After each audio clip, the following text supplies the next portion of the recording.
మనకి మొన్నే క్రిస్మస్ అయింది కదా. ఈ క్రిస్మస్ నేపథ్యంలో మనము ఆలోచించేటువంటి ఒక ఆలోచనని ఈ రాత్రి రేపు పగలు కూడా చెప్దామని నేను అనుకుంటా ఉన్నాను. ఏంటి అని అంటే, యేసు ప్రభు వారు మానవుడిగా ఈ లోకంలోకి రావడం జరిగింది. దాంట్లో ఎటువంటి అనుమానం లేదు. ఆయన చేసినటువంటి త్యాగం చాలా గొప్పది. దేవుడుగా ఉండటం భాగ్యమని ఎంచుకొనక తను తాను తగ్గించుకొని శరీరధారిగా ఈ లోకంలోకి పర్మనెంట్గా షిఫ్ట్ అవటం అనేది మామూలు విషయం కాదు. అయితే ఆయన మానవుడిగా ఈ లోకంలోకి రావడానికి ఇద్దరు వ్యక్తులు చాలా ప్రాముఖ్యమైనటువంటి పాత్రను పోషించారు, యోసేపు, మరియా. వాళ్ళిద్దరి యొక్క క్యారెక్టర్స్ని కొంచెం మనకి బైబిల్లో ఇచ్చినటువంటి ప్యాసేజ్ని బట్టి స్టడీ చేయాలి అని అనుకుంటున్నాను. నేను ఇది కట్ చేయాలి. అయితే నేను కొంచెం పరిచయం ఇస్తాను. ఇచ్చిన తర్వాత నేను యోసేపు గురించి రాత్రి ధ్యానం చేస్తాను. రేపు ఉదయం మరియమ్మ గురించి ధ్యానం చేస్తాం. అయితే యేసు ప్రభు వారి గురించి 4 సువార్త ద్వారా మనకు అందించారు. అందుట్లో యేసు ప్రభు వారి జీవితంగా మనకి అందించింది 3, మత్తయి, మార్కు, లూకా. మరి యోహాను ఏంటండి అంటారేమో. యోహాను చాలా లేట్గా రాశారు, బహుశా 92, 93 ఆ టైంలో రాశారు. యోహాను యొక్క ఉద్దేశం యేసు ప్రభు వారి యొక్క జీవితాన్ని మనకు అందించాలని కాదు ఆయన ఉద్దేశం. ఆయనకున్నటువంటి చాలా స్పష్టమైన ఉద్దేశం ఏంటంటే, యేసు ప్రభు వారు దేవుని కుమారుడు అని మనకు రుజువు చేయడానికి 21 రుజువులు ఇచ్చారు. అందుకనే మనకి యోహాను సువార్తకి 21 అధ్యాయాలు ఉంటాయి. అంటే యోహాను గారు ఒక లాయర్ లాగా, ఒక వకీల్లాగా వ్యవహరించి న్యాయస్థానంలో ఈయన దేవుని కుమారుడు అంటానికి ఇవి కారణాలు అన్నట్లు ఆయన ఇచ్చాడు. సో యోహాను గారిని పక్క పెట్టేద్దాం. ఇక 3 ఉన్నారు మనకి, మత్తయి, మార్కు, లూకా. మార్కు గారు రాసిన సువార్త పేతురు గారు చెప్తూ ఉంటే రాశారు. ఎందుకంటే పేతురు గారికి గ్రీకు రాయటం రాదు, అందుకనే మార్క్ గారికి చెప్తా ఉంటే రాశారు. రోమ్లో ఉన్నప్పుడు జరిగింది ఇది. రోమీలకి అందించాలనుకున్నారు యేసు ప్రభు యొక్క జీవితం. యేసు ప్రభు వారు ఎలా పుట్టారు, ఎలా పెరిగారు అది వాళ్ళకి అవసరం లేదు.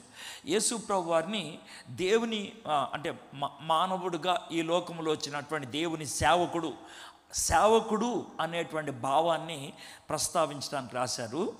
మార్కు పేతురు గారు చెప్తుంటే రాసినటువంటి మాటలు కొంచెం తొందరలో రాశారు.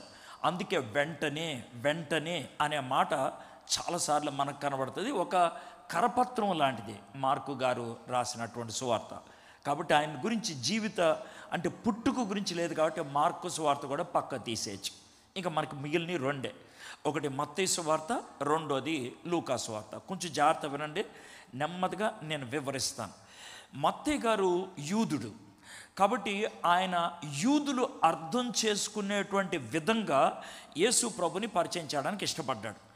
యూదులు ఎలా అంటే శంఖంలో నీళ్లు పోస్తే కానీ తీర్థం అవ్వదు అనేటువంటి పద్ధతి కలిగిన వాళ్ళు. కాబట్టి యూదులు ఏదైనా అడిగితే, యూదులు ఏదైనా చెప్తే కనుక ఇది లేఖనాల్లో ఉందా అంటే, లేఖనాలు అంటే వాళ్ళ ఉద్దేశంలో మరి మోషే ధర్మశాస్త్రం కానీ, ప్రవక్తల్లో కానీ, కీర్తనలో కానీ ఎక్కడైనా ఉందా అని అడుగుతారన్నమాట. అది వాళ్ళు అడిగేది. అయితే యేసు ప్రభు గురించి పాత నిబంధనలో 318 ప్రవచనాలు ఉన్నాయి.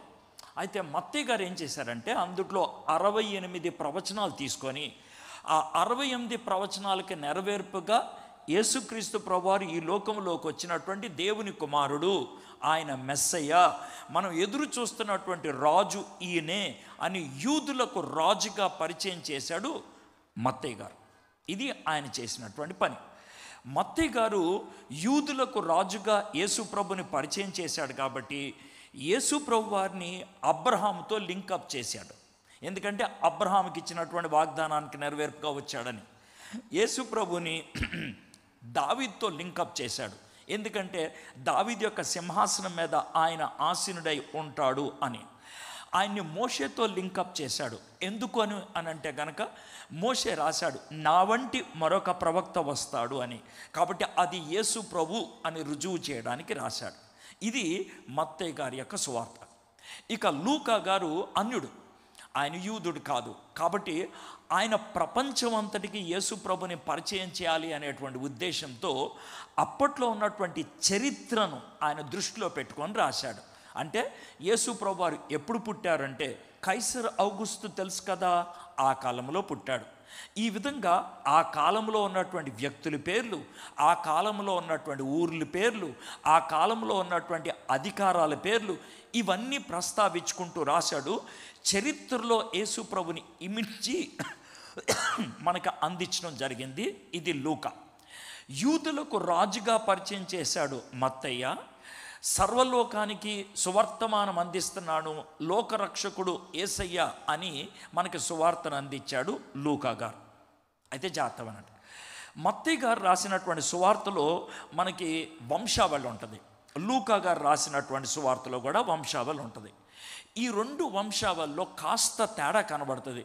ఎందుకు కనబడుతుంది ఈ తేడా అనే ప్రశ్న మనకి రావటం సహజం.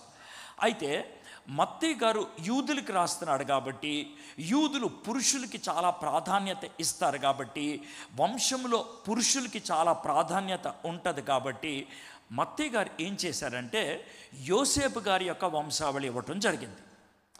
అయితే లూకా గారు జరిగిన విషయం ఏంటో రాశాడు కాబట్టి యేసు ప్రభు వారు యోసేపు యొక్క ప్రమేయం లేకుండా కన్య అయినటువంటి మరీకే పుట్టినటువంటి వాడనే విషయం అర్థమైంది కాబట్టి మరియమ్మ గారి వంశావళి ఇచ్చుకుంటూ వచ్చాడు లూకా. ఏమండి, మరి కొన్ని పేర్లు ఒకటే ఉన్నాయి, కొన్ని పేర్లు మారాయి ఎందుకండి అనేటంటే, యోసేపు గారు కానీ మరియమ్మ గారు కానీ ఇద్దరు కామన్గా దావీదు గారి దగ్గర నుంచే వచ్చారు. దావీదు గారు వాళ్ళిద్దరికీ తాతయ్యే, వాళ్ళిద్దరికీ.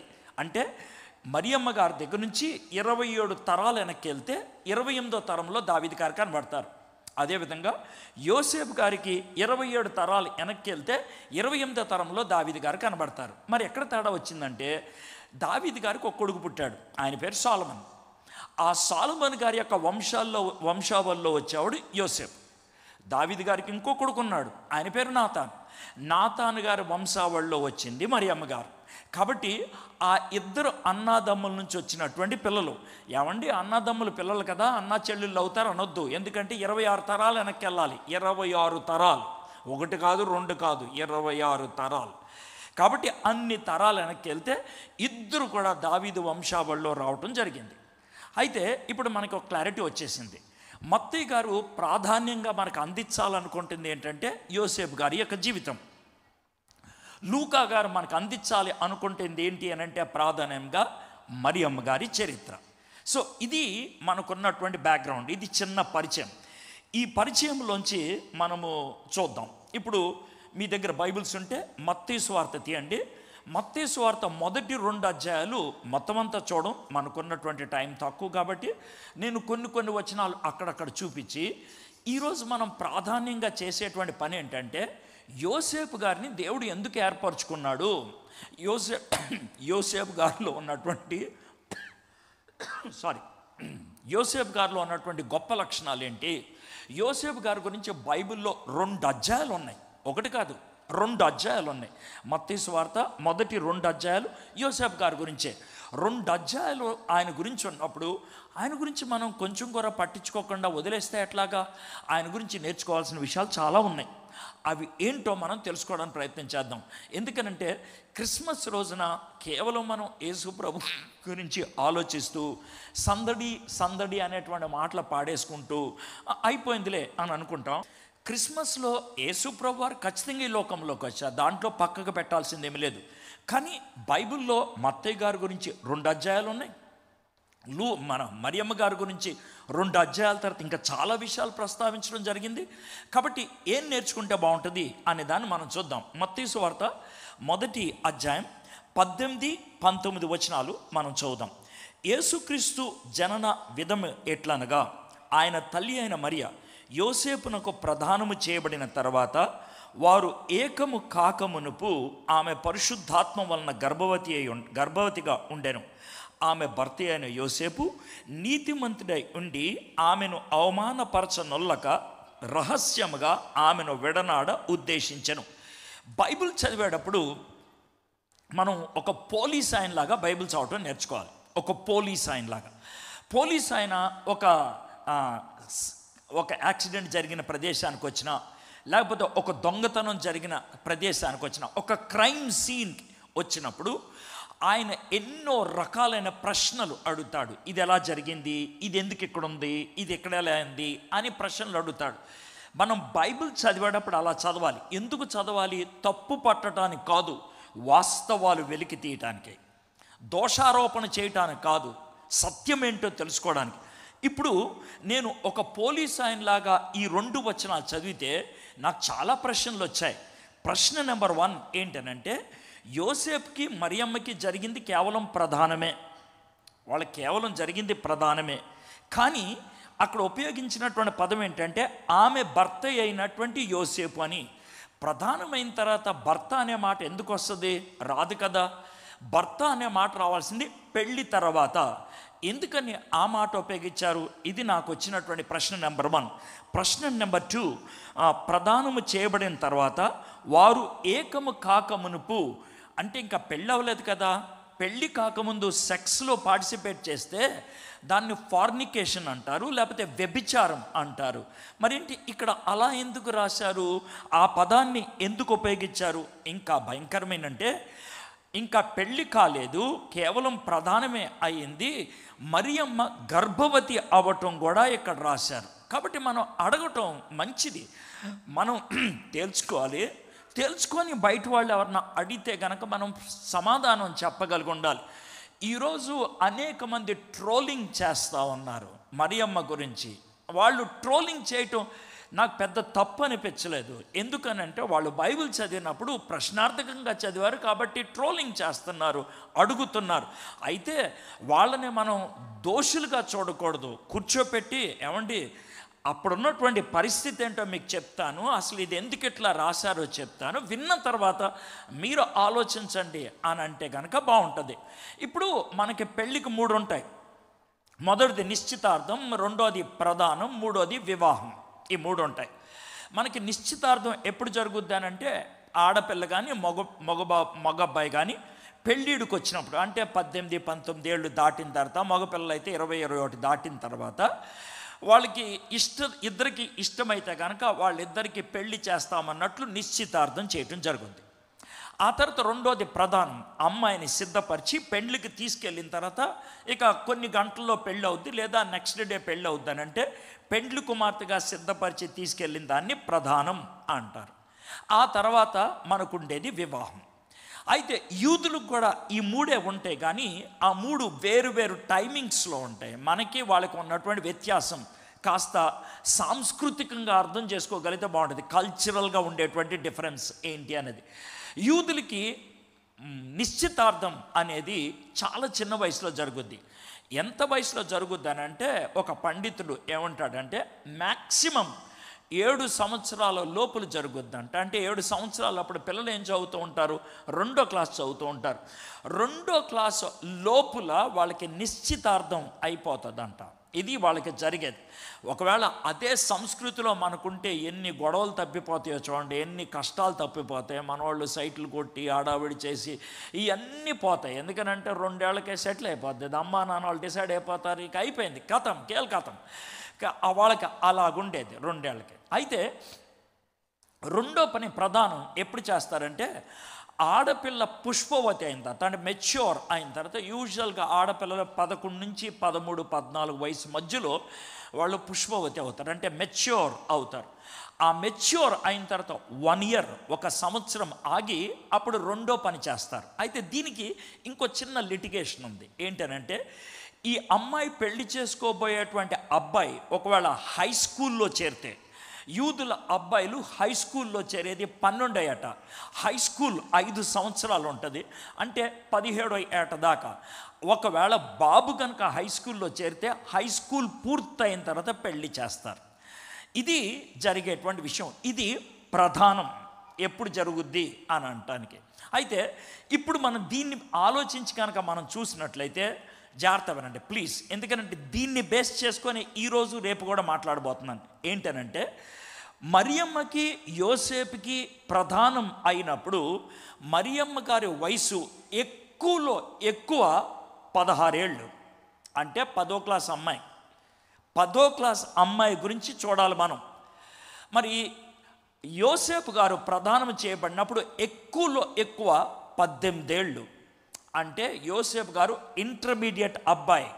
మీ మైండ్లో ఇది గుర్తుపెట్టుకోండి, ఇంటర్మీడియట్ అబ్బాయి 10వ క్లాస్ అమ్మాయి. వాళ్ళ జీవితంలో తలెత్తినటువంటి ఒక భయంకరమైనటువంటి విపత్తు, ఆ విపత్తులో జరిగిందే క్రిస్మస్. ఆ క్రిస్మస్ని మనము సందడి అని పాడేసి ఆ విపత్తుని విపత్తుగా చూడకుండా, వాళ్ళు ఎదుర్కొన్నటువంటి సమస్యను సమస్యగా చూడకుండా, వాళ్ళ యొక్క త్యాగాన్ని ఏమాత్రం పట్టించుకోకుండా పండగ వాతావరణంలో ప్రాముఖ్యమైనటువంటి పాఠాన్ని మర్చిపోతున్నాం. కాబట్టి ఆ యాంగిల్ చూద్దాం. ఈ రాత్రి మనం ప్రాథమికంగా చూసేది కేవలం ఇంటర్మీడియట్ అబ్బాయి యోసేపు గురించి.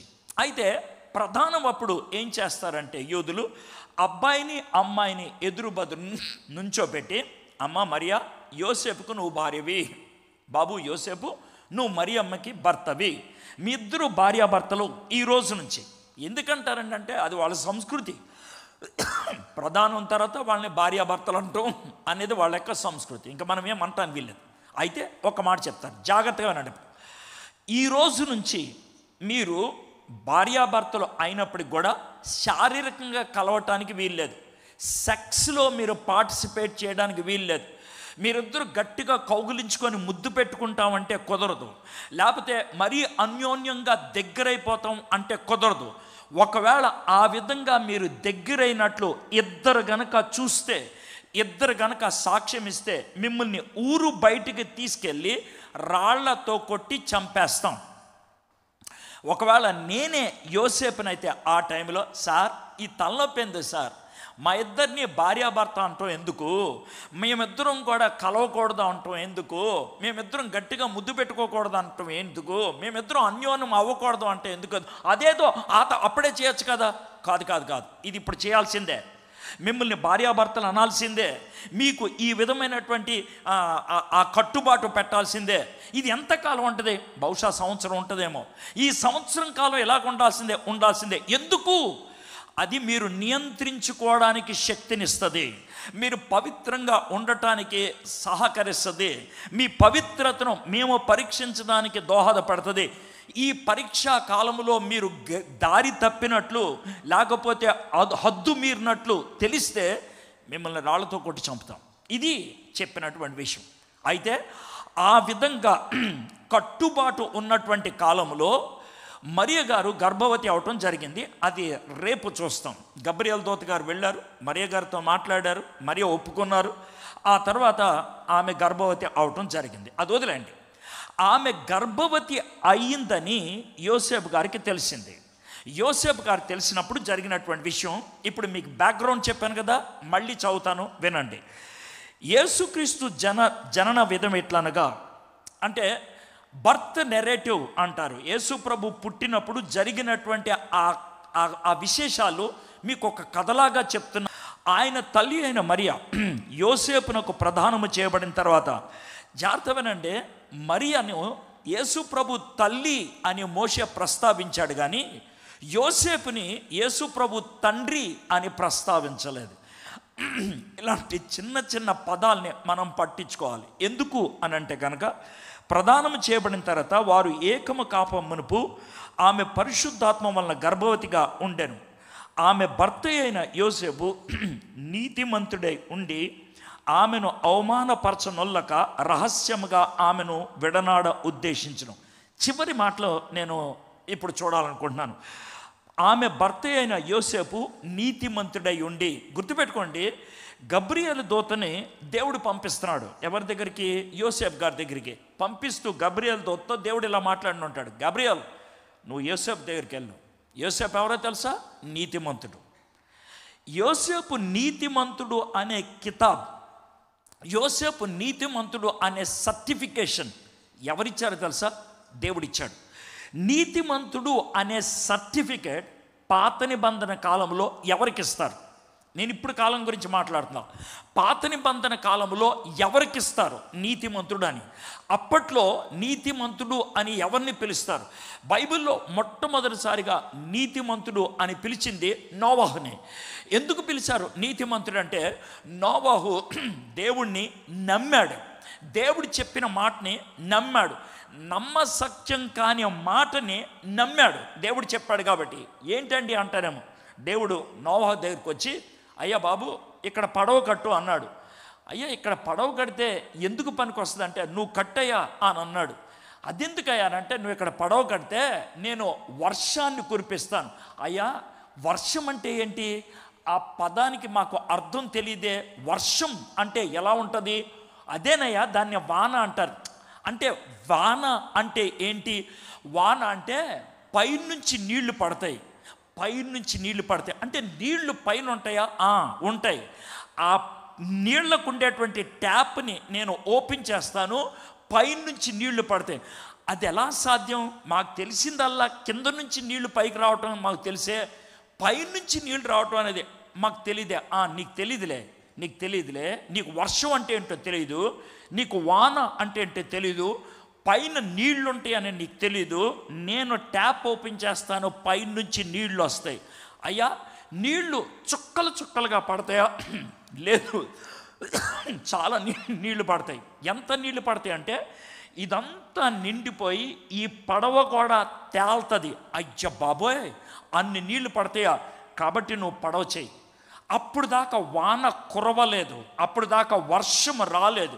దేవుడు చెప్పితే నమ్మాడు, అందుకే నోవాహుని నీతిమంతుడు అని అన్నారు. ఇంకో వ్యక్తి ఎవరిని నీతిమంతుడు అని అంటే, ఆదికాండం 15:6 ఇది చదువుతాను. అతడు యెహోవాను నమ్మెను, ఆయన అది అతనికి నీతిగా ఎంచెను. ఎవరిది? అబ్రహాము. దేవుడు చెప్పిన మాటను నమ్మితే దాన్ని నీతి అని అన్నారు. తనకి తెలిసిన మాటను చేస్తే దాన్ని నీతి అని అన్నారు. మనం ఇక్కడ పవిత్రత అంటే ఏంటో తెలుసుకోవడం బాగుంటుంది, ఇక్కడ ఆత్మీయత అంటే ఏంటో తెలుసుకుంటే బాగుంటుంది. చాలామంది ఆత్మీయత అంటే ఇన్ఫర్మేషన్, సమాచారంతో బుర్ర నింపుకోవటం అని అనుకుంటారు. కానీ దేవుడు ఏమంటాడు తెలుసా? నీకెంత తెలుసు అన్న దాన్ని బట్టి నేను పవిత్రతను అంచనా వేయను, ఎంత తెలుసు అన్న దాన్ని బట్టి నీ యొక్క ఆత్మీయతను అంచనా వేయను. మరి దేన్ని బట్టి అంచనా వేస్తావంటే, తెలిసిన దాంట్లో ఎంత నీ జీవితంలో ఆచరించగలిగావు, తెలిసిన దాంట్లో ఎంత నీ జీవితంలో అన్వయించగలిగావు. విధేయతను బట్టి ఆత్మీయతను దేవుడు అంచనా వేస్తాడు. ఉదాహరణకి ఇక్కడ కింద కూర్చున్నటువంటి మీరు ఒకవేళ దేవుని విషయాలు తెలియటం తక్కువ అనుకుందాం, మీకు 10 విషయాలే తెలుసు, 10 విషయాల్లో మీరు 8 విషయాలు చేశారు, 10 విషయాల్లో మీరు 8 విషయాలు చేశారు. దేవుడు మీకు 80 మార్కులు ఇస్తారు. నాకు బాగా ఎక్కువ తెలుసు, నాకు 20 విషయాలు తెలుసు అని అనుకుందాం. 20 విషయాల్లో నేను 15 విషయాలు చేశాను, మీరు 8 విషయాలు చేశారు, నేను 15 విషయాలు చేశారు. మీకంటే నేను ఎక్కువ చేశాను, దాంట్లో ఎటువంటి అనుమానం లేదు.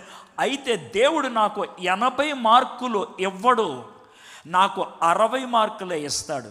అదేంటి ప్రభా నాకు 60 మార్కులు ఇచ్చావంటే, నీకు 20 తెలుసు, 5 చేయలేదు, వాళ్ళకి 10 తెలుసు, 2 చేయలేదు. కాబట్టి వాళ్ళే ఎక్కువ ఆత్మీయత, వాళ్ళకే ఎక్కువ మార్కులు అని అంటాడు. ఆ విధంగా యోసేపుకి 100కి 100 మార్కులు పడిపోయినాయి. అందుకనే ఆయనకి నీతిమంతుడు అన్నాడు. తెలిసిన దాన్నల్లా పాటించడం ఆయనకున్నటువంటి లక్షణం. పైగా యోసేపు వయసు ఎంత? 18 ఏళ్ళు. ఇంటర్మీడియట్ కుర్రోడు నీతిమంతుడు అనిపించుకుంటే, నువ్వు నేను అడ్డగాడిదలాగా పెరిగాం. మనకి దేవుడి దగ్గర నుంచి వచ్చే సర్టిఫికెట్ ఏంటి? ఒకవేళ దేవుడు మన దగ్గరికి తన దూతను పంపిస్తే ఎడ్వర్డ్ అన్న తర్వాత నాకు ఎలాంటి మాట ఇస్తాడు ఆయన? What is the certification for me from God? దేవుడి దగ్గర నుంచి వచ్చేటువంటి సర్టిఫికెట్ ఏంటి? నీతిమంతుడు అని. అయితే మీకు ఇంకో చిన్న అనుమానం రావచ్చు, ఏంటనంటే ఆమె భర్త అయిన యోసేపు నీతిమంతుడై ఉండి ఆమెను అవమానపరచనొల్లక రహస్యముగా ఆమెను విడనాడ ఉద్దేశించను. సార్, భార్యను వదిలేద్దాం అనుకున్నవాడు నీతిమంతుడు ఎలా అవుతాడంటే మీకు బుర్ర ఉందా లేదా? ఆమెను దగ్గరికి చేర్చుకోవాలి కదా. ఇది మీరు అనేటువంటి మాట. ద్వితీయోపదేశకాండం 24వ అధ్యాయం 1, 2, 3, 4 వచనాల ప్రకారం దేవుడు వాళ్ళకి ఇచ్చినటువంటి ధర్మశాస్త్రం ప్రకారము వివాహము అయినప్పుడు లేకపోతే ప్రధానము అయినప్పుడు భార్య అమ్మాయి యొక్క కన్యరికం మీద డౌట్ ఉంటే కనుక, చాలా స్పష్టంగా రాశారు ఈ పదాలు, బైబిల్ చాలా స్పష్టంగా రాదు, ఉన్నట్లయితే కనుక ఆమెను పబ్లిక్గా డివోర్స్ ఇచ్చి బయటకు వచ్చేయచ్చు. ఎందుకంటే ఇద్దరూ తప్పు చేసినట్లు ఉంటే కనుక ఇద్దరిని రాళ్ళతో కూడా చంపుతారు. అయితే ఇతను తప్పు చేయలేదు కాబట్టి ఇతను చేయగలిగేదంటే పంచాయతీ వాళ్ళ దగ్గరికి వెళ్ళి, సార్ ఏమే గర్భవతి అయింది, ఎందుకైందో నాకు తెలియదు, ఈవిడితో తేల్చుకోండి, నేను రాజీనామా చేసి డివోర్స్ ఇచ్చి బయటకు వచ్చేస్తున్నాను అనొచ్చు. వాళ్ళు అప్పుడు అన్నారు, ఆ విధంగా అన్నారు. కానీ నీతిమంతుడు కాబట్టి ఆయన వాక్యాన్ని పాటిద్దాం అనుకున్నాడు, కానీ పబ్లిక్గా ఆమెను బాధ పెట్టకూడదు అనుకున్నాడు. అనుకొని వదిలేయటానికి అనుకున్నాడు, జస్ట్ అనుకున్నాడు. మీకు వచ్చిన మాట చెప్పాలి, యోసేపు గురించి ఈ రాత్రి ఆలోచిస్తున్నాం కాబట్టి మీకు ఈ విషయం తెలుసలేదు. యోసేపు గురించి బైబిల్లో 2 అధ్యాయాల్లో ప్రస్తావించినప్పటికీ యోసేపు నోటిలో నుంచి ఒక్క మాట కూడా పలికినట్లు లేదు. యోసేపు ఎప్పుడూ మాట్లాడలేదు. He never spoke. బైబిల్ మొత్తంలో ఎక్కడ యోసేపు మాట్లాడలేదు.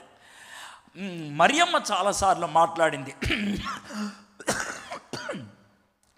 ఎలిజబెత్ మాట్లాడింది, జకరియా మాట్లాడాడు, గొల్లలు మాట్లాడారు, గాబ్రియేలు మాట్లాడాడు, హేరోదు మాట్లాడాడు, సత్రపు యజమాని మాట్లాడాడు, వీళ్ళందరూ మాట్లాడారు. కానీ యోసేపు ఒక్కసారి కూడా మాట్లాడలేదు. చాలా సందర్భాల్లో తనతో తాను మాట్లాడుకున్నది ఆలోచించుకున్నాడు అని ఉంది, అంతే. He never spoke. అందుకనే బైబిల్ పండితులు యోసేపు గురించి ఏమంటారు తెలుసా? మ్యాన్ ఆఫ్ యాక్షన్స్ అంటారు. ఆయన కార్యాల్లో చూపించేవాడు కానీ మాటలు చెప్పి ప్రజల్ని మభ్య పెట్టేవాడు కాదు అనేటువంటి విషయం మనకి చాలా స్పష్టంగా అర్థమవుతుంది. అయితే 20వ వచనం, అతడు ఈ సంగతుల గురించి ఆలోచించుకొనుచుండగా, అండర్లైన్ చేసుకోండి, కేవలం ఆలోచించుకున్నాడంతే.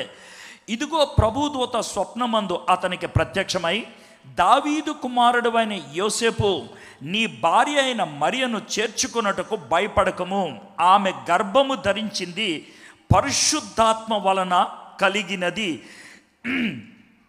గబ్రియల్ దూత వచ్చి చెప్తున్నాడు. ఏమని చెప్తున్నాడు? కలలో, బాబు నువ్వు వదిలేయాలనుకుంటున్నావు కదా, అలాగా వదిలేయద్దు. ఎందుకనంటే మరియమ్మకి జరిగింది నువ్వు అనుకున్నట్లు ఇలిసిట్ రిలేషన్, తప్పుడు సంబంధాన్ని బట్టి జరిగింది కాదు, ఇది పరిశుద్ధాత్మ వలన కలిగింది. ఆ మాట చెప్పి గబ్రియల్ దూత ఇంకా చాలా చెప్తున్నాడు. ఆమె యొక్క కుమారుని కనును, తన ప్రజలను వారి పాపముల నుండి ఆయన రక్షించిన గనుక ఆయనకు యేసు అని పేరు పెట్టుదువనెను. ఇదిగో కన్యక గర్భవతి అయి కుమారుని కనును, ఆయనకు ఇమ్మానుయేల్ అని పేరు పెట్టెదురు అని ప్రభు తన ప్రవక్త ద్వారా పలికిన మాట నెరవేరునట్లు ఇదంతయు జరిగెను. ఇమ్మానుయేల్ అని పేరునకు భాషాంతరము దేవుడు మనకి తోడని అర్థము. ఇది జరిగిన తర్వాత యోసేపు నిద్ర మేలుకొని ప్రభుదూత తనకి ఆజ్ఞాపించిన ప్రకారం చేసి తన భార్యను చేర్చుకొనెను. ఇప్పుడు నాకు వచ్చేటువంటి క్వశ్చన్ ఏంటంటే, ఒక కళ వచ్చింది, ఒక కళ వచ్చిందంతే, ఒక కళ. ఆ కళలో ఒక దేవదూత ఎవరో వచ్చి కనబడ్డారు. ఆ దేవదూత కనబడి కొన్ని మాటలు చెప్పారు. ఆ మాటలు నమ్మేసి భార్యను చేర్చేసుకున్నాడు. మీకు అర్థమవుతుందా నీతి అంటే ఏంటి ఇక్కడ ఎంత స్పష్టంగా అర్థమవుతుందో? మీరు ఆలోచించండి. 18 ఏళ్ల కుర్రోడు, ఇంటర్మీడియట్ చదివే కుర్రోడు ఒక కళ వస్తే ఆ కళను బట్టి ఆయన తీసుకున్నటువంటి నిర్ణయం ఏ స్థాయికి వెళ్ళిందో ఆలోచించండి. మీరు సేవకులు కూడా అయి ఉండొచ్చు, మీకు కళలు వచ్చి ఉండొచ్చు, దర్శనాలు వచ్చి ఉండొచ్చు. ఒక కళ వస్తే, ఒక దర్శనం వస్తే 100 మందిని ప్రశ్న అడిగి 100 మంది దగ్గరికి వెళ్ళి ఈ కళకు భావం ఏంటి, ఈ దర్శనానికి భావం ఏంటి అని 30 తిప్పల ప్రశ్నలు అడిగేటువంటి ఈ ఆధునిక ప్రపంచంలో 2000 సంవత్సరాల క్రితం ఒక ఇంటర్మీడియట్ కుర్రాడికి ఒక కళ వస్తే ఆ కళను పట్టుకొని ఆయన తీసుకున్నటువంటి నిర్ణయం మామూలు నిర్ణయం కాదు. ఆ నిర్ణయం ఎటువంటిదో తెలుసా? సిగ్గుపరచబడటానికి ఇష్టపడ్డాడు.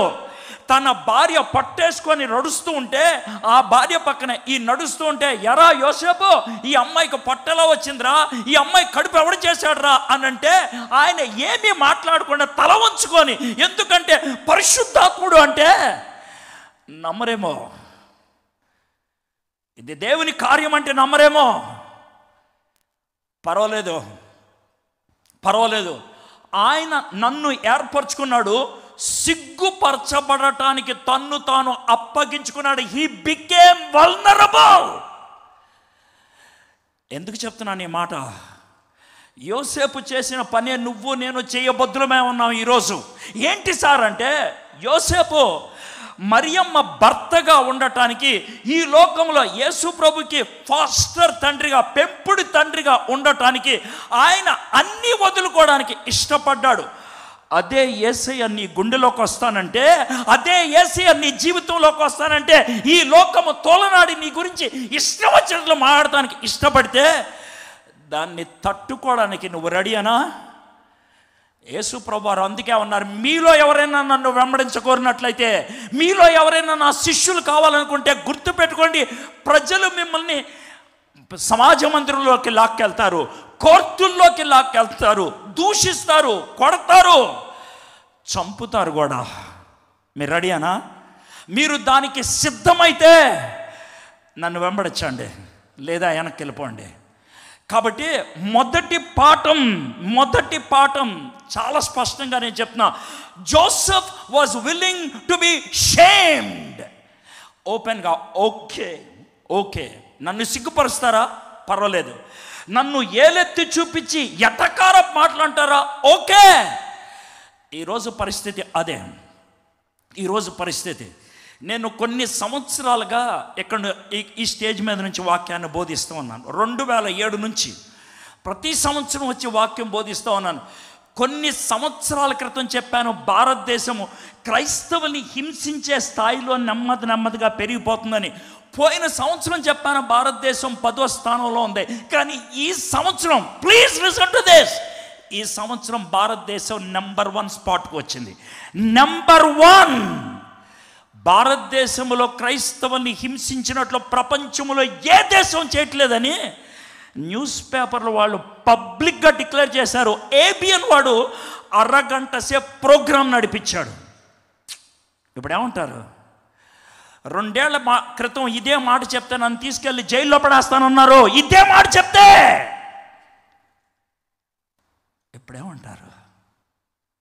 ఇప్పుడేమంటారు? మై ఫ్రెండ్స్, చాలా స్పష్టంగా చెప్తున్నా, యోసేపు సిగ్గుపరచబడటానికి ఇష్టపడ్డాడు. గబ్రియేలు దూత చెప్పాడు, అమ్మా ఇది దేవుని వలన కలుగుతున్నది, ఇది పరిశుద్ధాత్మ వలన కలుగుతుంది. ఎందుకు నమ్మగలిగాడు అని అంటే 2 దేవుని వాక్యాల్ని అక్కడ ఎత్తి చూపించాడు గబ్రియేలు దూత గారు. ఏంటి ఆ వాక్యాలు? ఆమె ఒక కుమారుని కనును, తన ప్రజలను వారి పాపముల నుండి ఆయన రక్షించును గనుక ఆయనకు యేసు అని పేరు పెట్టుదురు. ఇది ఎక్కడి నుంచి తీసుకున్నాడు? యెషయా గ్రంథము నుంచి. ఇదిగో కన్యక గర్భవతి అయి కుమారుని కనును, ఆయనకు ఇమ్మానుయేలు అని పేరు పెట్టుదురు. యెషయా గ్రంథము నుంచి ఒక ప్రవచనాన్ని ఎత్తి చూపిస్తే ఆ ప్రవచనానికి నెరవేర్పుగా ఇది జరుగుతుంది అని యోసేపుకి చెప్తే యోసేపు అంగీకరించాడంటే అర్థమేంటి తెలుసా? యోసేపుకి వాక్యం మీద పట్టుంది. ఆయన హై స్కూల్ ముగించేటప్పటికి పాత నిబంధన మీద ఆయనకు పట్టుంది. అందుకనే ఆయన ఆ మాటల్ని అంగీకరించగలిగాడు. కళలకి భావం మనకు ఎలా తెలుస్తుంది? దర్శనానికి భావం మనకు ఎలా తెలుస్తుంది? వాక్యం ద్వారా దేవుడు మనతో మాట్లాడితే మనకు ఎలా తెలుస్తుంది? when you have the understanding of the word of God. దేవుని వాక్యాన్ని అనుదినము చదువుతున్నప్పుడు, దేవుని వాక్యాన్ని అర్థం చేసుకున్న దాన్ని జీవితంలో అన్వయించుకున్నప్పుడు దేవుడు మనతో మాట్లాడే మాటలు మనకు అర్థమవుతాయి. అప్పుడు మనకు అర్థమవుతాయి. ఇంటర్మీడియట్ చదువుతున్న కుర్రోడు 10 మంది దగ్గరికి వెళ్ళి అడగగలిగేటువంటి అంశం కాదు. ఏమండి, దేవుడు నాతో దర్శనం ద్వారా మాట్లాడాడు, కళ ద్వారా మాట్లాడాడు, నా భార్య గర్భవతి అయిందంట, ఆ గర్భానికి కారణం పరిశుద్ధాత్ముడంట, నన్ను చేర్చుకోమంటారా వద్దా అని ఎవరి దగ్గరికి వెళ్ళి అడుగుతాడండి? ఎవరి దగ్గరికి వెళ్ళి అడుగుతాడు? He can't ask anybody. He just obeyed. అంగీకరించాడు. అయితే అక్కడ చూడండి 24వ వచనం, యోసేపు నిద్ర మేలుకొని ప్రభుదూత తనకు ఆజ్ఞాపించిన ప్రకారం. యోసేపుకి ఆప్షన్ లేదు, ఆబ్లిగేషనే. యోసేపుకి ఇది చేస్తావా లేదా అనేది లేదు, obligation. That's it, you have to do it. అందుకే అక్కడ ఉపయోగించిన పదం ఆజ్ఞాపించిన ప్రకారం. That was ordered, commanded by God. దేవుని చేత ఆజ్ఞ ఆయను. అందుకనే ఆయన అంగీకరించడానికి ఇష్టపడ్డాడు. నెక్స్ట్ ఏమంటాడు తెలుసా? 21వ వచనం, ఆమె యొక్క కుమారుని కనును, తన ప్రజలను వారి పాపముల నుండి ఆయనే రక్షించును గనుక ఆయనకు యేసు అని పేరు పెట్టుదువనెను. జాగ్రత్తవనని, ఆయనకి యేసు అని పేరు పెట్టుదువనెను. వినండి, మీకు పెళ్ళయింది, 2 ఏళ్ళ తర్వాత 3 ఏళ్ళ తర్వాత మీకు బాబు పుట్టాడు. మీ ఇరుగు పొరుగు వాళ్ళతో చెప్తున్నారు, బాబు పుట్టాడండి అని. చూడటానికి వస్తే బాబు అండి ఎలా పుట్టాడు అలా పుట్టాడు అని అంటే, వాళ్ళు కొద్దిసేపు మాటలు విని, మీ మాటలు, ఓ జత బట్టలు మీకు ఇచ్చి, లేదా ఒక బంగారు రింగ్ ఇచ్చి, మీకు వాళ్ళకు ఉన్నటువంటి సంబంధాన్ని బట్టి ఒక్కసారి జాగ్రత్త అన్నట్టు సీరియస్గా, ఏమండి మీ బాబుకి రమేష్ అని పేరు పెట్టండి, మీ బాబుకి సూర్యకాంత్ అని పేరు పెట్టండి, మీ బాబుకి రమేష్ కాంత్ అని పేరు పెట్టండి అంటే మీరు అనే మాట, నువ్వెవడెవరా నాకు నా కొడుక్కి పేరు పెట్టడానికి? నువ్వెవడే? Who are you to give name to my son? నా కొడుకాడు, నువ్వెవడు నాకు పేరు చెప్పడానికి? నువ్వెవడే? గబ్రియేల్ దూత వచ్చి అంటాడు, బాబు నువ్వు ఈ లోకంలో తండ్రిగా వ్యవహరిస్తావు, మరియమ్మకు బాబు పడతాడు, ఆ బాబుకి నువ్వు పేరు పెడతానికి హక్కు లేదు, నేను పెడతా. Do you understand that? అధికారం నాది, లోబడటం నీదే. అధికారం నాది, ఆ బాబు మీద అధికారం నాది. దేవుడు నీకు అవకాశం ఇస్తాడు, అవకాశాన్ని నీ జోబులో పెట్టుకుంటే ఏమవుద్దో ఆలోచించుకోండి. దేవుడు నాకు వాక్యాన్ని బోధించేటువంటి వరాన్ని ఇచ్చాడు, నేను కాదనట్లా. అందుకనే నేను ఈ విధంగా వాక్యం చెప్పగలుగుతున్నాను. అయితే ఈ వాక్యాన్ని బోధించేటువంటి ఈ వరం ఆయన అధికారం కింద ఉన్నంత కాలం ఆయన రాజ్యానికి ఉపయోగపడుతుంది. దాన్ని నా సొంతానికి వాడుకోవడానికి ప్రయత్నం చేస్తే, నా సొంత అభిరుచుల కోసం వాడుకోవడానికి ప్రయత్నం చేస్తే గోప్మెత్తంతాడైనా. రెండో పాఠం, యోసేపు సిగ్గుపరచబడటానికి ఇష్టపడ్డాడు. యోసేపు పరిపూర్ణంగా దేవునికి సేవకుడుగా ఉండడానికి ఇష్టపడ్డాడు. He was willing to be shamed, he was willing to submit. పరిపూర్ణంగా యూదుల ప్రక్రియలో, లేకపోతే యూదుల సంస్కృతిలో పేరు పెట్టడం అనేది చాలా ప్రాముఖ్యమైనది. లూకా సువార్త 1వ అధ్యాయంలో అర్థమవుతుంది. ఎలిజబెత్ అమ్మకి జకరేకి కొడుకు పుట్టాడు, నోరు పోయింది అప్పటికే జకరేకి, కారణాల తర్వాత ఆలోచించవచ్చు. అయితే బాబు పుడితే వీళ్ళు అడుగుతున్నారు 8వ రోజున, ఏమండి బాబుకి ఏం పేరు పెడతామండి అని అంటే, పలక తీసుకొని రాస్తున్నాడు జాన్, యోహాన్ అని. మన పూర్వీకుల్లో ఎవడో లేడు కదా ఈ పేరు అంటే, పెట్టండి సార్ జాన్, జాన్ ఇలాగేలు చూపిస్తున్నాడు. ఎప్పుడైతే వాళ్ళు జాన్, యోహాను అని అన్నారో జకరియా నోరు తెరుచుకుంది. పేరు ఎవరు పెట్టారు? జాన్. జకరియా పెట్టాడు పేరు జాన్. జాన్. అదేవిధంగా జీసస్ అన్న పేరు దేవుడు పెట్టించాడు. నేను మరియ గర్భం ద్వారా ఈ లోకంలోకి వస్తాను, నేను ఈ లోకంలో నీకు కొడుకుగా ఉంటాను, కానీ అధికారం నా మీద చలాయించడానికి వీల్లేదు. I'm absolute having the authority. ఆ అధికారానికి ఒప్పుకున్నాడు. మూడోది, యేసుప్రభు పుట్టాడు.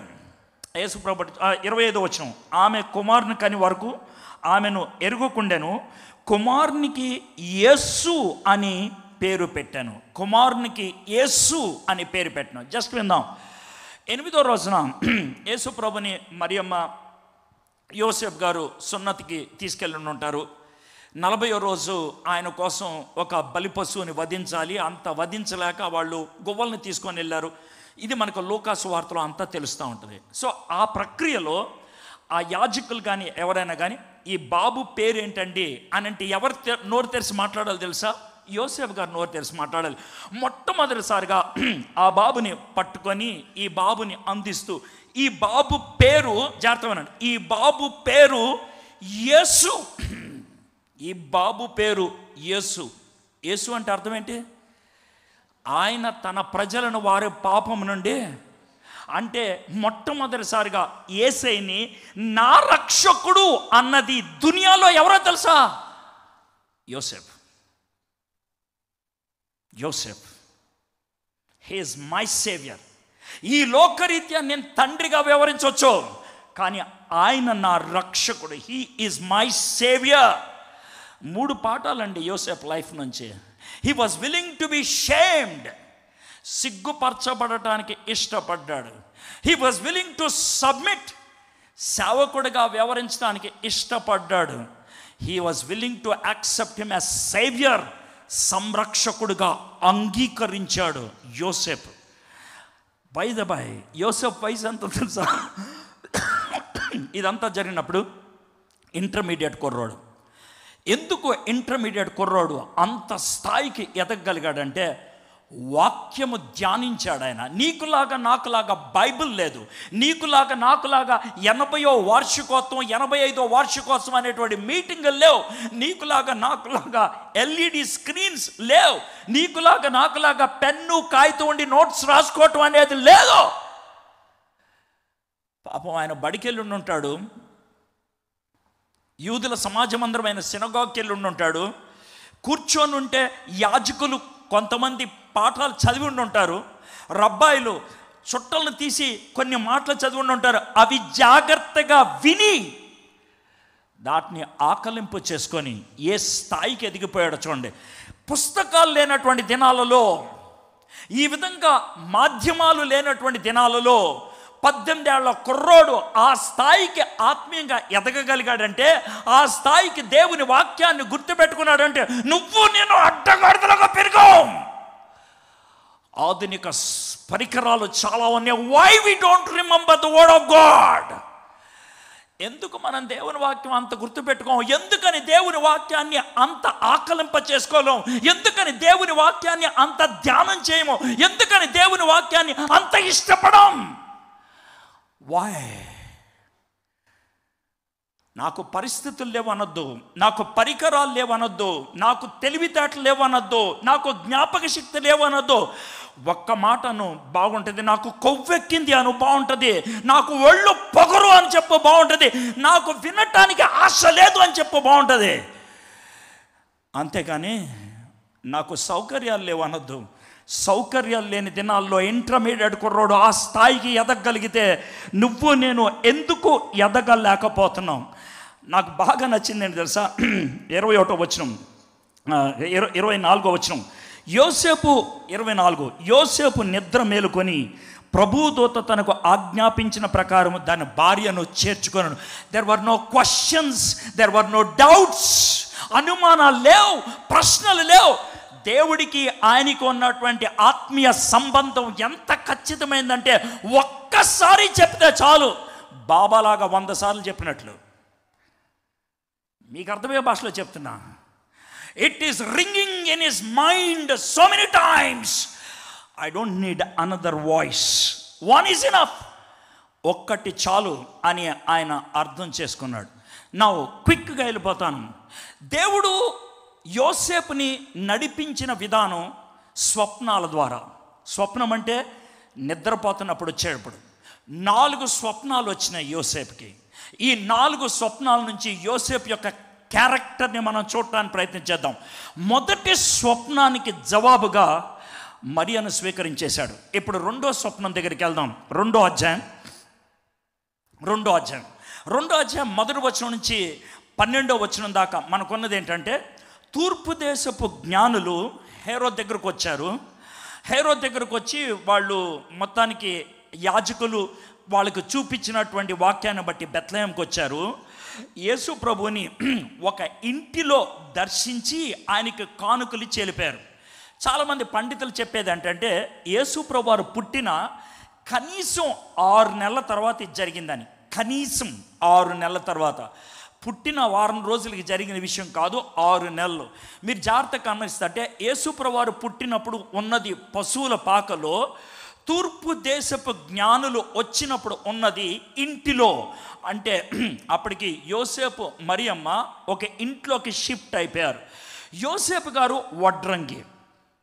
యోసేపు గారు రోజంతా వడ్రంగి పనిచేసి కాస్త కూలి డబ్బులు తెచ్చుకుంటే, ఆ కూలి డబ్బులతో వాళ్ళు తిండి పదార్థాలు కొనుక్కొని వాళ్ళు బతుకుతూ ఉండేవాళ్ళు. ఇది యోసేపు గారు చేసేటువంటి పని. యోసేపు గారి సొంత గ్రామం నజరేతు, కానీ పరిస్థితులను బట్టి బెత్లెహేంలోకి వచ్చాడు. అక్కడ తన వారంటే ఎవరు లేరు. కాబట్టి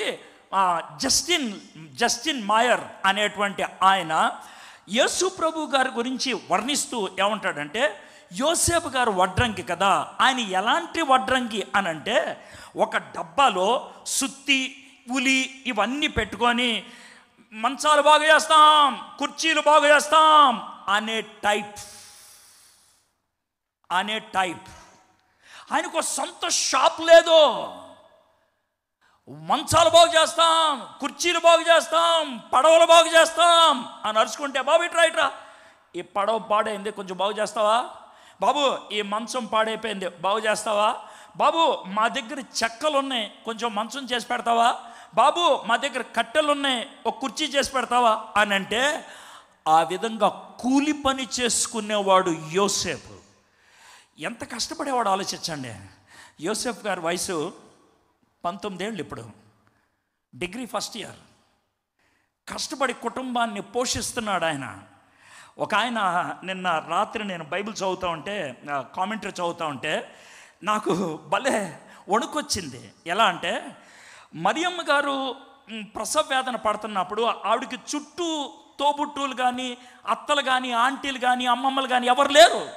16 ఏళ్ల అమ్మాయి పాపం ఆ గర్భాన్ని ఎలా హ్యాండిల్ చేయాలో తెలియక ఆ నొప్పులు తీయటానికి ఏడుస్తూ ఉంటే, ఆమెలోంచి బాబు బయటకు వస్తూ ఉంటే, ఆ బాబుని తొలిసారిగా తాకింది ఎవరో తెలుసా?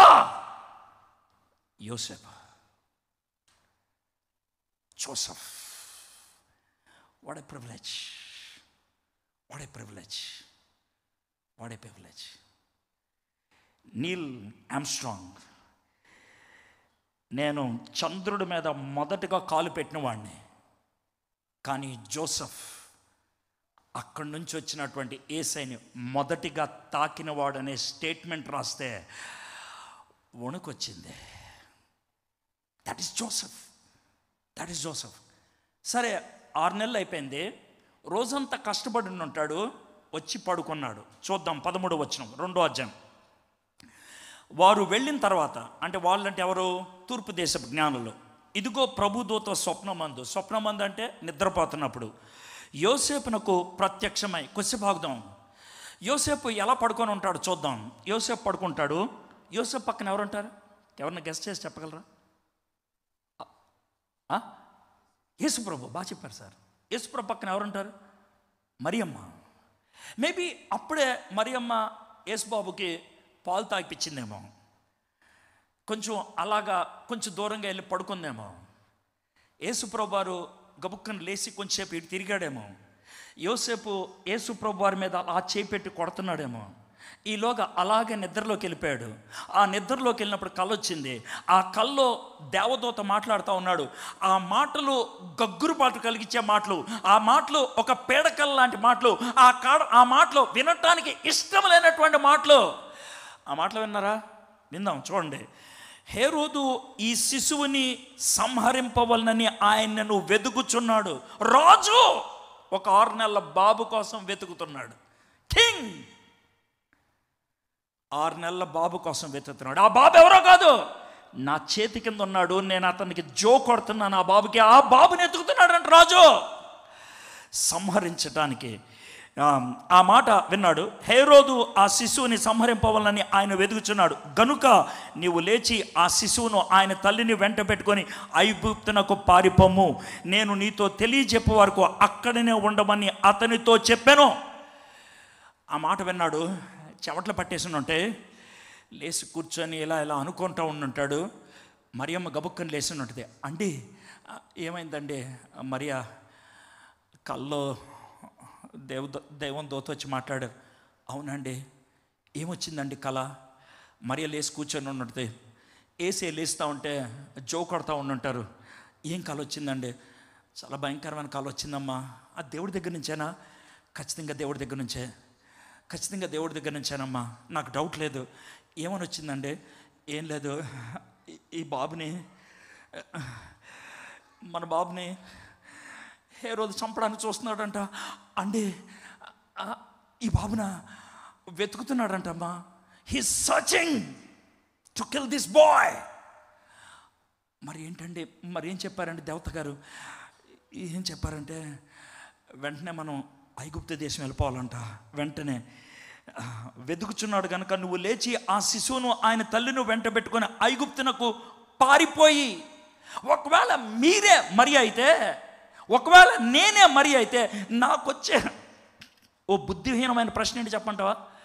మన దేవుడు సర్వశక్తిమంతుడు అండి, సైన్యములకు అధిపతి అండి, రాజులకు రాజు అండి, పారిపోమని ఎందుకు చెప్తాడండి? మనం ప్రార్థన చేద్దాం, దేవా హేరోదుని సంహరించే అని ప్రార్థన చేసి ఉండేవాళ్ళం కదండి. దేవుడు కొన్నిసార్లు పక్కగా తప్పుకోమంటే తప్పుకోవడానికి భయం ఏంటంట దేవుడితో సంబంధం ఉంటే పారిపో అన్న మాటని నెగిటివ్గా తీసుకో, వీడితో పోట్లాడటం వేస్ట్ అని తెలుసుకుంటాం. కొన్ని సందర్భాల్లో దేవుడు పోరాడాల్సిన పని లేదు, పక్క తప్పుకో, వాడి సంగతి నేను చూసుకుంటా. ప్రతి వాడితో పోరాడుతూ ఉంటే నీ టైం వేస్ట్ అవుతే. అందుకే ఈ ప్రస్తుత కాలంలో డిబేట్లకి నన్ను ఎవరన్నా పిలిస్తే నేను రాను బాబు అంటాను. ఒకప్పుడు డిబేట్లు చేసినోడినే, పెద్ద పెద్ద వాళ్ళతో చేశాను. నేను ఇంటర్నేషనల్ లెవెల్లో డిబేట్స్ చేశాను. ఎందుకు చేశాను తెలుసా? అప్పట్లో డిబేట్లు తెలుసుకోవడానికి, ఇప్పుడు డిబేట్లు చూపించుకోవడానికి. అర్థం లేని, దే ఆర్ నాట్ యూస్ఫుల్. కాబట్టి దూరంగానే పారిపో అని చెప్తే జాగ్రత్తమేనండి. మరియమ్మకి అప్పుడు 17 ఏళ్ళు, యోసేపుకి 19 ఏళ్ళు. బాబుని ఇలా జోకొడుతూ, అండి మరే నేను గబగబా సామాన్లన్నీ సర్దేస్తాను, మీరు ఆ వడ్రంగి సామాన్లన్నీ సర్దేసుకోండి, మనం వెంటనే ఐగుప్తు దేశం వెళ్ళిపోదామే. ఐగుప్తు దేశం అంటే అంతర్వేద పాలన నుంచి మల్కీపురం అనుకుంటున్నావా? పొరపాటు. బెత్లెహేం నుంచి ఐగుప్తి బార్డర్ ఉందే, ఐగుప్తులో కాదు, బార్డర్ 75 కిలోమీటర్లు, 75 కిలోమీటర్ల బార్డర్. అక్కడి నుంచి ఇంకో 50 కిలోమీటర్లు వెళ్ళారు. 125 నుంచి 150 కిలోమీటర్ల ప్రయాణం చేశారు. 1 లేకపోతే 1.5 వారం ప్రయాణం. మరియకి 6 నెలలు ఆమె బిడ్డను కని, పచ్చి శరీరం ఆవిడదే. 6 నెలల బాబు 2 గంటలకోసారి ఆడికి పాలివ్వాలి. పక్కన తండ్రి యోసేపు రోజు కూలి పని చేసుకునేటువంటి వాడు. కానీ అక్కడ ఉన్నటువంటి మాట చూడండి ఎంత బాగుందో. ఆ శిశువును ఆయన తల్లిని వెంట పెట్టుకొని ఐగుప్తునకు పారిపోయి నేను నీకు తెలియజెప్పు వరకు అక్కడే ఉండమని అతనితో చెప్పాను. ఆ మాట అండర్లైన్ చేసుకొని, ఇందాకేంటది ఆజ్ఞ, ఇప్పుడేంటి చెప్పాడు. ఇందాకెందుకు ఆజ్ఞ ఇచ్చాడు? మొదటిసారి మాట్లాడుతున్నాడు. ఇప్పుడు ఎందుకు చెప్పాడు? రిలేషన్ ఎస్టాబ్లిష్ అయింది చెప్తే చాలు. వాహ్, దేవుడు కొన్నిసార్లు మనతో చెప్పడానికి ఇష్టపడ్డాడు. ఎందుకో తెలుసా? మనం మొండి ఘటం అని అర్థమైపోయింది దానికి. మనం ఎన్నిసార్లు చెప్పినా వినం కాబట్టి అరుస్తాడు, కరుస్తాడు, అధికారపూర్వకంగా మాట్లాడతాడు. ఆర్ఎల్స్ he can tell very very coolly. అయిపోయింది, చెప్పాను.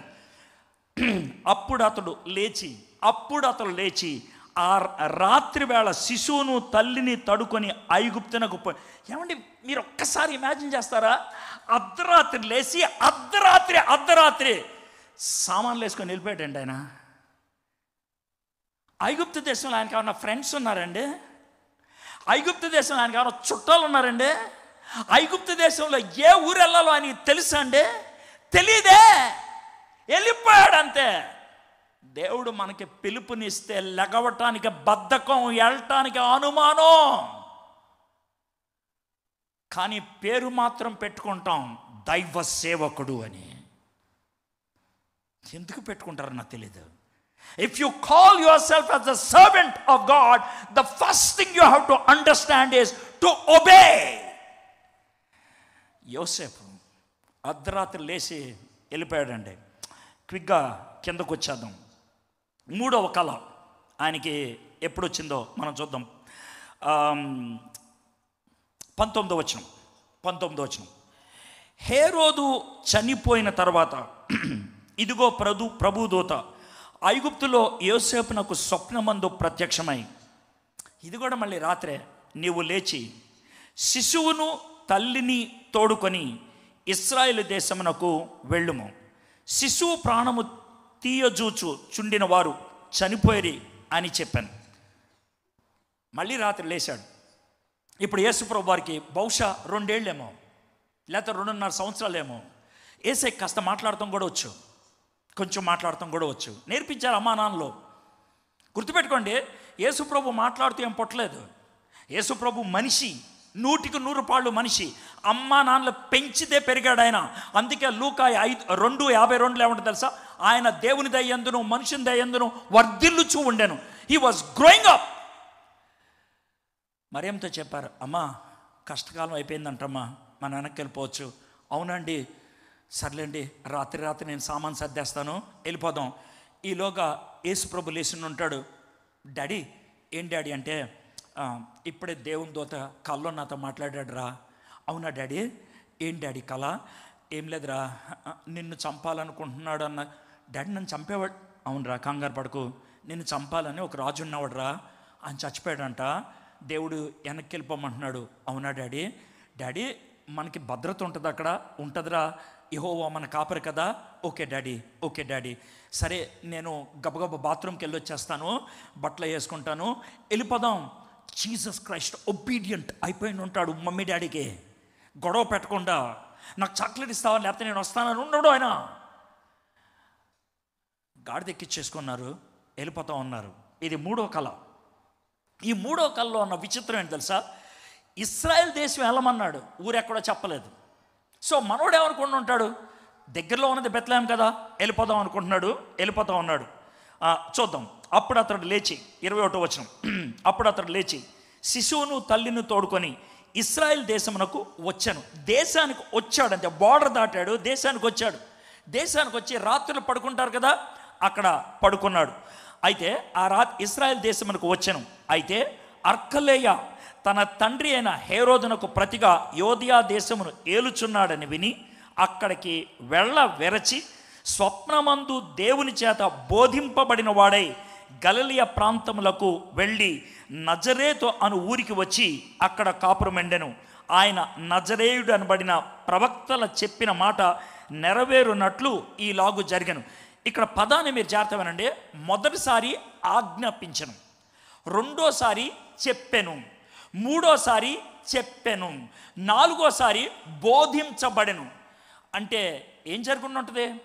ప్రయాణమై ఇశ్రాయేల్ దేశంలోకి వచ్చాడు, పడుకున్నాడు. కల్లో చెప్తా ఉన్నాడు దేవుని దూత, అయ్యా నువ్వు బెత్లెహేంకి వెళ్ళిపోదాం అనుకుంటున్నావా? మీ పాతిల్లు ఉంది కదా, ఆ ఇంట్లోకి వెళ్ళి ఉండిపోదాం అనుకుంటున్నావా? ఉండటానికి వీల్లేదు. నువ్వు నజరేతు వెళ్ళాలి. ఎందుకో తెలుసా? 2 కారణాలు ఉన్నాయి. కారణం నెంబర్ 1, హేరోదు చచ్చిపోయిన మాట కరెక్టే. వాళ్ళ కొడుకు అంతకంటే నీచ నికృష్టుడు, దుర్మార్గుడు, వాడు యేసేని చంపేస్తాడు, కాబట్టి వెళ్ళొద్దు. రెండోది, యేసే గురించి ఒక ప్రవచనం ఉంది. ఏంటా ప్రవచనం? ఇతను నజరేతు వాడని, కాబట్టి నువ్వు నజరేతు వెళ్ళాలి, అక్కడ కాపురం ఉండాలి, అక్కడ సెటిల్ అవ్వాలి. యేసు ప్రభు యొక్క బాల్యం నజరేతులో జరగాలి. కాబట్టి నువ్వు అక్కడికి వెళ్ళిపోవాలంటే జరిగిన విషయం ఏంటంటే ఆయన పొద్దున్నే లేచి వెళ్ళిపోయాడు అక్కడికి. నజరేతు వెళ్ళి నజరేతులో ఆయన స్థిరపడిపోయాడు. యోసేపు మనం మళ్ళీ ఎప్పుడు చూస్తాం? యేసు ప్రభు వారికి 12 ఏళ్ళు వచ్చేటప్పుడు చూస్తాం. 12 ఏళ్ళు అప్పుడు జరిగిన విషయం ఏంటో చెప్పి ఆ తర్వాత 2 మాటలు చెప్పి నేను ముగిచ్చేస్తాను. My time is almost over, sorry. 12వ ఏట జాగ్రత్త వినండి. యూదుల మగపిల్లలకి చాలా ప్రాముఖ్యం, చాలా ప్రాముఖ్యం. ఎందుకనంటే మగపిల్లలకి ఆడపిల్లలు పుష్పవతి అన్నట్లుగా 12వ ఏట మగపిల్లల్ని, వీళ్ళని అడల్ట్స్, యంగ్ పీపుల్ అని డిక్లేర్ చేయడానికి యూదులు ఒక ఆచారబద్ధమైన పని చేస్తారు. సో యేసుప్రభు వారు వెళ్ళారు. 12వ ఏట అది జరిగింది. అయితే 12వ ఏట వరకు మగపిల్లలే కానీ ఆడపిల్లలు కానీ అమ్మలతో వెళ్తారు. అమ్మలంతో గుంపుకి వెళ్తారు, నాన్నలంతో గుంపుకి వెళ్తారు. యెరూషలేంకి వెళ్ళినప్పుడు అమ్మలతో పాటు యేసుప్రభు వారు వెళ్ళిపోయారు. 12వ ఏట కార్యక్రమం అయిపోయిన తర్వాత యేసుప్రభు ఇప్పుడు యంగ్ మ్యాన్ కాబట్టి అమ్మతో కాకుండా నాన్నతో రావాలి. అయితే యోసేపు గారు బహుశా మర్చిపోయి ఉంటాడు. యోసేపు గారు యేసయ్య మరియమ్మతో ఉన్నాడు అనుకొని ఉండొచ్చు. ఒక రోజు ప్రయాణం చేసిన తర్వాత ఒక చోట కలుసుకున్నారు. మరియా యోసేపు మాట్లాడుతూ ఉన్నారు. బాబు బాగున్నాడండి అని అడుగున్నది. మరియా, బాబు బాగుంటామేంటి, నీ దగ్గర లేడా? అదేంటండి మర్చిపోయారా? బాబుకు 12th year సెరమనీ జరిగింది కదా, నీతో వెళ్ళాలి. అజ్జుచ్చుచ్చో మర్చిపోయాను అని గబా వెనక్కి వెళ్తే యేసు ప్రభు వారు ఏం చేస్తున్నారు తెలుసా? మందిరంలో పెద్దోళ్ళతో కూర్చొని మాట్లాడుకుంటున్నాడు. 12వ ఏటకు వచ్చేటప్పటికి యేసు ప్రభుకు ఒక విషయం తెలిసిపోయింది. ఏంటి తెలుసా? నేను నా తండ్రి పని కోసం ఉండాలని నీకు తెలియదా? పర్పస్ ఆఫ్ లైఫ్, జీవిత ఉద్దేశం, ద మీనింగ్ ఆఫ్ లైఫ్, జీవిత పరమార్థం 12వ ఏటకి యేసు ప్రభుకి అర్థమయ్యేటట్లు అమ్మ నాన్నలు పెంచేశారు. What a great thing it is. By 12th year Jesus was knowing what was his purpose. నా పర్పస్ నా తండ్రి ఇంటి పని మీద ఉండాలని మీకు తెలీదా మమ్మీ, మీకు తెలీదా డాడీ అనేశాడు. అంటే యేసు ప్రభుని దైవికంగా పెంచగలిగాడు యోసేపు. అయిపోయింది. అయితే ఒక లెక్క ప్రకారం యోసేపు 31-32 సంవత్సరాలు వచ్చేటప్పటికి చచ్చిపోయాడు. యోసేపు మరియమ్మలకి మనకి తెలిసి కనీసం యేసు ప్రభు తర్వాత 6 పుట్టారు. 6 కంటే ఎక్కువ పుట్టే అవకాశం ఉంది. ఎవరు సార్ 6 అంటే? 4 అబ్బాయిలు పుట్టారు. మార్క్స్ వార్త 6-3 ప్రకారం 4 అబ్బాయిలు. కనీసం 2 అమ్మాయిలు పుట్టారు. ఎందుకంటే మార్కు 6:3లో యేసు ప్రభు తర్వాత మరియమ్మకు పుట్టినటువంటి 4 అబ్బాయిల పేర్లు చెప్పారు. వాళ్ళ సహోదరీలు మన దగ్గర లేరా అన్నారు. అంటే కనీసం 2 ఉండాలి. ఒకవేళ 2 అమ్మాయిలు అనుకుంటే, 4 అబ్బాయిలు అనుకుంటే 6 + యేసయ్య 7 పిల్లలకి తల్లిగా తండ్రిగా వ్యవహరించారు యోసేపు మరియమ్మలో. బహుశా యోసేపుకి 32 ఏళ్ళు 33 ఏళ్ళు వచ్చినట్టు అప్పుడు చచ్చిపోయి ఉంటాడు ఆయన. చచ్చిపోయిన తర్వాత ఒకరోజు మరియమ్మ పిల్లలందరినీ పడుకోబెట్టిన తర్వాత, బాబు యేసు కొంచెం రావా, నీతో మాట్లాడాలి. ఏంటి మమ్మీ? తమ్ముడు వాళ్ళు అందరు నిద్రపోయారా? నిద్రపోయారు మమ్మీ. చెల్లెళ్ళు నిద్రపోయారు మమ్మీ. కొంచెంసేపు కూర్చో, నీతో మాట్లాడతాను. బాబు, డాడీ వడ్రంగి పని చేసి, ఆయన కూలి పని చేసి మనకి డబ్బులు తీసుకొస్తే కుటుంబం నడిచేది బాబు. అవును మమ్మీ. బాబు ఇప్పుడు డాడీ చనిపోయారు. అవును మమ్మీ. మమ్మీ నువ్వేం చెప్పదలుచుకుని నాకు అర్థమైంది. ఏంటి బాబు? డాడీ నాకు మంచాలు చేయటం నేర్పించాడు మమ్మీ. డాడీ నాకు కుర్చీలు చేయటం నేర్పించాడు మమ్మీ. డాడీ నాకు తలుపులు చేయటం నేర్పించాడు మమ్మీ. మమ్మీ డాడీ సామాన్లన్నీ నాకు తెలుసు మమ్మీ. రేపటి నుంచి డాడీ పని నేను చేస్తానే. And Jesus made this statement, he must be less than 15 years. 15 ఏళ్ళ కంటే చిన్నోడు. నేను చేస్తానే.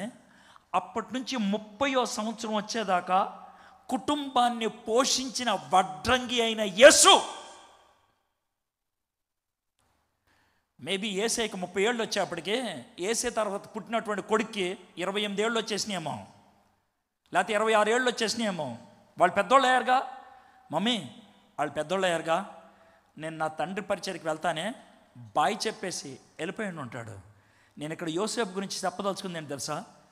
యోసేపు తన కొడుకుగా ఎంచబడినటువంటి యేసయ్యకి తన వృత్తిని నేర్పించాడు. He taught carpentry. My friends, Yosepu ఎన్ని విషయాలు మనం నేర్చుకోవచ్చు. నెంబర్ 1, నీతిమంతుడు తెలిసిన వాక్యాన్ని పాటించాడు. నీతిమంతుడు దేవుణ్ణి నమ్మాడు. నెంబర్ 3, దేవుని మాటలను ఎప్పుడు శంకించలేదు, అనుమానించలేదు. నెంబర్ 4, దేవుని మాట లోబడటానికి సిగ్గుపరచబడటానికి ఇష్టపడ్డాడు. నెంబర్ 5, దేవుడి మాట ప్రకారం పూర్తి అధికారం తన జీవితం మీద ఆయనకిచ్చాడు. నెంబర్ 6, తనకు పుట్టినటువంటి కొడుకు, తన భార్యకు పుట్టినటువంటి కొడుకుని రక్షకుడు అని మొట్టమొదటిసారిగా పిలిచాడు. నెంబర్ 7, దేవుడు తనతో మాట్లాడితే త్వరితగతిలో శంకించకుండా, అనుమానించకుండా, ఏ మాత్రం ఆలస్యం చేయకుండా రాత్రి లోబడటానికి ఆయన ఇష్టపడ్డాడు. దేవుడు తనకి వివరిస్తే ఆ మాటలకి ఆయన లోబడ్డాడు. యేసు ప్రభుని భక్తిలో పెంచాడు, యేసు ప్రభుని వృత్తిలో పెంచాడు, యేసు ప్రభుని ఒక బాధ్యత కలిగినటువంటి యువకుడిగా సిద్ధపరిచి ఈ లోకాన్ని విడిచి వెళ్ళిపోయాడు. That was Joseph's role. My friends, దేవుడు మనకు కూడా ఒక జీవితాన్ని ఇచ్చాడు. దేవుడు మనకు కూడా ఒక బాధ్యతనిచ్చాడు. Can we leave this world like Joseph లాగా ఈ లోకాన్ని విడిచిపెట్టి వెళ్ళిపోగలమా? మన పిల్లలకి, మన తర్వాత వాళ్ళకి, మనకి ఎవరి మీద అయితే బాధ్యత పెట్టారో వాళ్ళని పెంచి ఒక స్థాయికి నిలబెట్టి బాయ్ అని చెప్పగలగమా? క్యాన్ వి ఒక హోలిస్టిక్ గ్రోత్ వాళ్ళకి ఇవ్వగలమా? యోసేపు 18 ఏళ్ళు అప్పుడు నీతిమంతుడు అని కితాబు పొందాడు దేవుడి దగ్గర నుంచి. Can we receive that kind of certificate? Yosepu సిగ్గుపరచబడటానికి ఇష్టపడ్డాడు, యోసేపు లోబడటానికి ఇష్టపడ్డాడు, యోసేపు సేవకుడిగా ఉండడానికి ఇష్టపడ్డాడు, యోసేపు సంరక్షకుడిగా యేసు ప్రభుని అంగీకరించడానికి ఇష్టపడ్డాడు. What about you? What about me? ప్రార్థన చేసుకుందాం. తలంచండి, కళ్ళు మూసుకోండి. యోసేపు, బహుశా ఆయన జీవితం గురించి మీరు చదివి ఉండి ఉంటారు, కానీ ఈ కోణంలో మీరు ధ్యానం చేయలేదేమో. చేస్తుంటే ప్రైజ్ ద లార్డ్, దేవుడు మరొకసారి జ్ఞాపకం చేస్తున్నాడు. చెయ్యకపోతే ఒకసారి ఆలోచించండి. ఇక్కడ చాలామంది యవ్వనస్తులు ఉన్నారు, it's a lesson for you. ఇక్కడ చాలామంది తండ్రులు ఉన్నారు, it's a lesson for you. యవ్వనస్తులు 18 ఏళ్లకే యోసేపు ఎంత పరిపక్వత కలిగి ఉన్నాడో, ఎంత ఆత్మీయత కలిగి ఉన్నాడో, ఎంతగా దేవుని వాక్యపు అవగాహనలో ఉన్నాడో, ఎంతగా లోబడటానికి సిద్ధపడి ఉన్నాడో. ప్లీజ్ యోసేపు జీవితాన్ని నుంచి నేర్చుకోండి. తండ్రులు ఉన్నారు ఇక్కడ. యోసేపు బాధ్యత కలిగినటువంటి తండ్రిగా, తనకు కుమారుడిగా అనుగ్రహించబడినటువంటి యేసయ్యని భక్తిలో పెంచాడు, వృత్తిలో పెంచాడు. ఒక బాధ్యత కలిగినటువంటి వ్యక్తిగా, ప్రథమ కుమారుడిగా ఇంట్లో పెట్టి వెళ్ళాడు. What about you as a father? తండ్రిగా నీ పిల్లల్ని భక్తిలో పెంచగలిగావా? నీ పిల్లల్ని ఒక వృత్తిలో నిలబెట్టగలిగావా? క్వశ్చన్ చేసుకుందాం. మా దేవా, మా ప్రభా, యోసేపు నుంచి మీరు మాకు నేర్పించిన పాఠాలకై మీకు వందనాలు చెల్లిస్తున్నాం ప్రభా. We never thought of Joseph that seriously. అంతగా మేము విస్తృతంగా ఆలోచించలేదు ప్రభా. Thank you so much for bringing the character of this great man into our remembrance. మా జ్ఞాపకాల్లోకి తెచ్చినందుకే మీకు వందనాలు చెల్లిస్తున్నాం. యోసేపు నుంచి యవ్వనస్తులే కానీ, తల్లిదండ్రులే కానీ, ప్రతి ఒక్కరూ పాఠాన్ని నేర్చుకోవాలి ప్రభా. ముఖ్యంగా ప్రభా, సిగ్గుపరచబడటానికి ఇష్టపడ్డాడు, సేవకుడిగా ఉండటానికి ఇష్టపడ్డాడు, సంరక్షకుడిగా అంగీకరించాడు. He was willing to be shamed, he was willing to submit, he was willing to accept him as saviour. ఈ పాఠాన్ని మా జీవితంలో ఎప్పటికీ మర్చిపోకున్నట్లు కృప చూపించమని యేసు నామములో ప్రార్థన చేయించున్నాం తండ్రి. ఆమేన్.